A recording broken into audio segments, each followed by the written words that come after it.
Alright, this is a short video for those that want to change the rear differential oil in their BMW i3, and this is an FYI video because the factory procedure makes it sound really complicated. What they want you to do is, since after 2014 or halfway through 2015, they decided that their gearbox case did not need a fill plug, only a drain plug.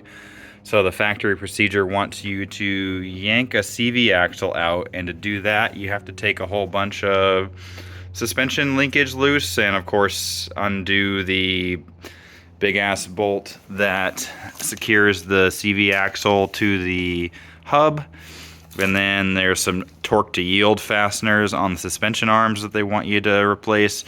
And they also want you, after you've pulled the CV axle out, to put in a new shaft seal, oil shaft seal on the output shaft right down here. They want you to renew that seal that's in there. I don't know if this is true for the range extenders, but it is certainly true for me that it's a whole hell of a lot easier than that. So I'm going to start up here and then I'm going to go into the car. So no range extender here. That's really nice. My fill plug is, or my drain plug rather, is underneath the heat shield down here. Easy to get to. I'm not even going to take this triangle brace thing off that they want you to take off. But I was poking around, and wouldn't you know it, right up here there is a breather cap with a tiny little pinhole in it. Where'd the pinhole go? There it is, tiny pinhole. And that is the breather for this oil sump.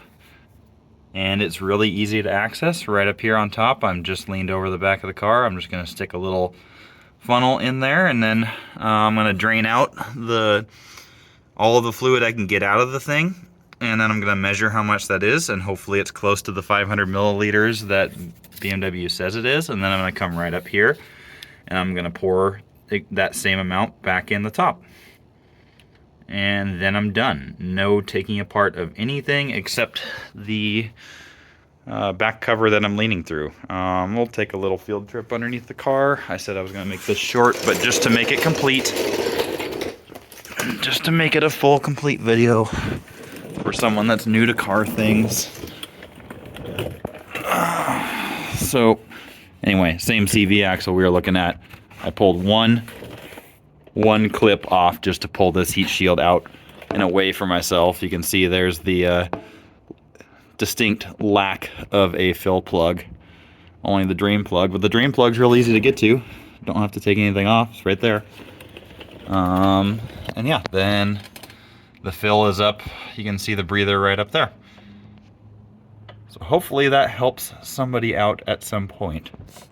Thanks.